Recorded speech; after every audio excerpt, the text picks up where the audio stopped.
Hey guys, Assalamualaikum. It's me Nina and welcome back to Nina Story. Untuk cerita kejap lagi, Nina akan cerita tentang seorang ibu yang membunuh dua anak perempuan dia yang masih lagi kecil. Dia buat macam tu pun bukan sebab dia benci diorang ni, tapi disebabkan dia ada masalah mental yang sangat serius. Pada masa yang sama, dia tak nak ex-husband dia merampas anak-anak dia daripada dia. Jadi dia fikir dengan cara membunuh diorang ni akan membuatkan anak-anak dia akan sentiasa berada dengan dia selama-lamanya. Jadi masa dia dekat dalam penjara ni kan, dikatakan dia selalu cerita pasal kehidupan dia, pasal anak-anak dia, dan dia punya riak wajah tu memang nampak sangatlah yang dia terlalu sayangkan anak-anak dia. Tapi disebabkan penyakit mental dia tadi, hingga membuatkan dia tak dapat nak kawal diri dia sendiri. Benda yang dia nampak betul tapi sebenarnya adalah salah. Dan dia juga telah kehilangan dua anak perempuan dia yang comel ni buat selama-lamanya. So kalau korang nak tahu macam mana full story tentang kisah ni, make sure korang tengok video Nina sampai habis. And so without wasting any time, let's get started.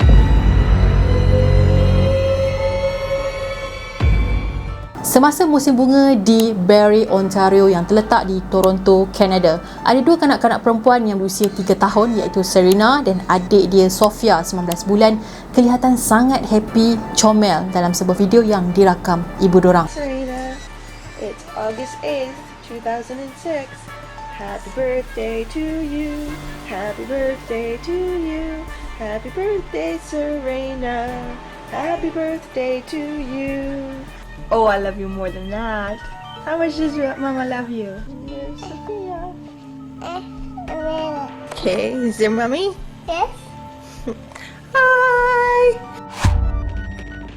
Dalam video yang korang tengok tadi tu sebenarnya adalah masa-masa terakhir diorang berdua ni masih bernafas, which is beberapa bulan sebelum kejadian. Video tadi sebenarnya dirakam semasa birthday Selena dan korang dapat dengarlah suara ibu dorang yang bernama Elaine Campion, yang mana dia wish birthday dekat Selena dan dia cakap yang dia sangat-sangat sayangkan anak-anak dia. Selepas daripada rakaman video tadi, Elaine ni ada jugalah rakam beberapa video yang lain, contohnya macam diorang ni bermain-main dan juga menari bersama-sama. Sampailah pada satu video yang terakhir pada 2 Oktober 2006. Hari itu adalah hari terakhir yang mana Elaine telah membunuh kedua-dua anak perempuan dia. Nina tak jumpa video tu, tapi dalam video tu anak-anak dia tengah bermain dan berwarna, dan tak lama kemudian diorang berdua telah pun dibunuh di dalam rumah sendiri. Selepas Elaine record video anak dia berwarna tadi tu kan, dia pergi bunuh anak dia dan kemudian dia record diri dia sambil bercakap dan menangis-nangis. Dipercayai pada masa ni dia baru je bunuh anak dia beberapa minit yang lepas.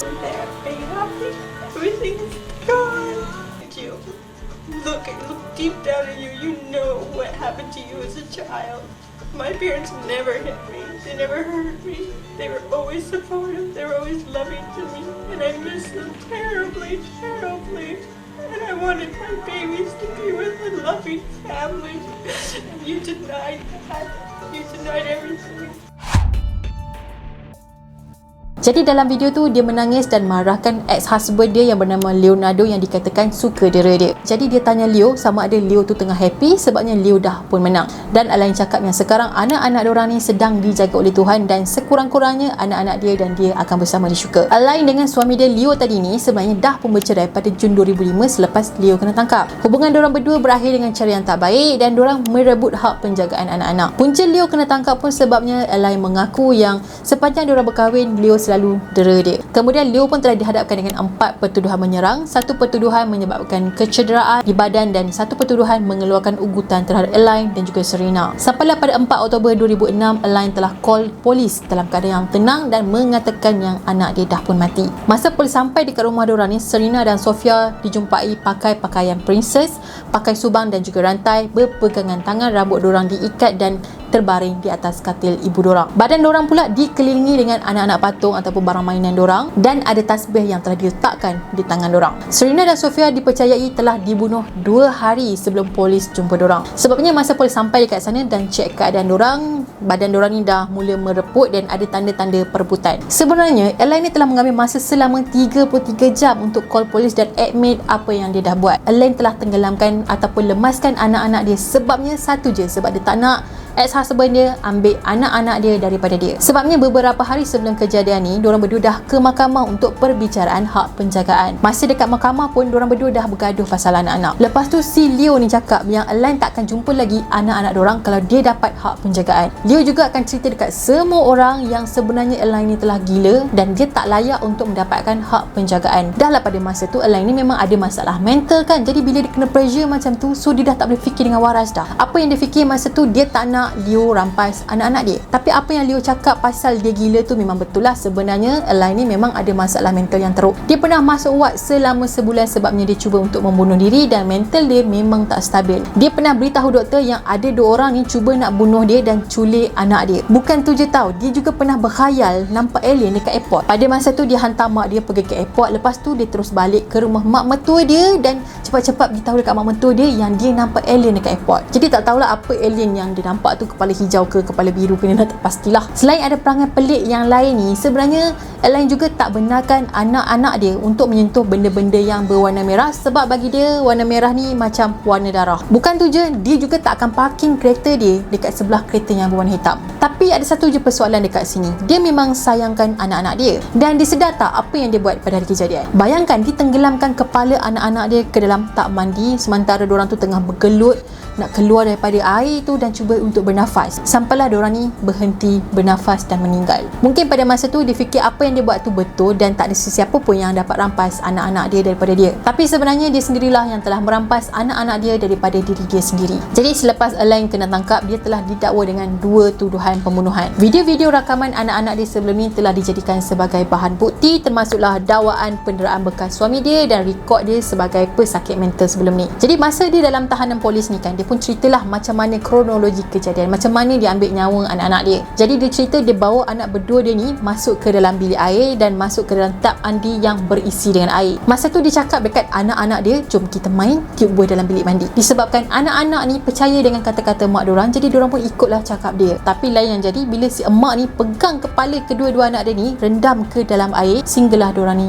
mati lemas. Jadi selepas juri berbincang, akhirnya diorang pun ambillah kata putus mengatakannya Elaine ni memang ada masalah mental dan dia tak bertanggungjawab atas kesalahan yang dia buat. So disebabkan dia ada penyakit mental ni, dia tak boleh nak nampak perbezaan yang mana betul, yang mana salah. Tapi peguam pendakwa pula cakap lain tau. Dia kata Elaine ni sedar apa yang dia buat pada masa tu. Dia sengaja bunuh anak-anak diorang sebabnya dia tak nak serahkan diorang ni kepada ayah diorang. Selepas 4 tahun kes ni dibicarakan, akhirnya pada 15 November 2010 akhirnya juri telah mencapai kata sepakat mengatakan yang Elaine bersalah. Dia dijatuhkan hukuman penjara seumur hidup tanpa peluang parol selama 25 tahun. Reaksi Elaine pada masa tu, dia hanya mampu menangis dan terpaksa menerima hukuman tadi. Sepanjang kes Elaine ni dibicarakan dekat mahkamah, Leo sekalipun tak pernah datang ke sana untuk mendengar sampailah pada hari keputusan. Dia cuma pernah hantar surat yang penuh emosi dekat mahkamah aja. Jadi dalam surat tu, Leo telah menggambarkan macam mana keadaan 2 orang anak perempuan dia yang bergelut untuk bernafas semasa diorang ditenggelamkan dalam air oleh ibu diorang dan benda ni akan menghantui hidup dia sepanjang hayat. Sekarang ni dikatakan Elaine telah pun menukar nama dia. Kalau dulu Elaine Campion, sekarang ni Elaine Goodin. Pada tahun 2015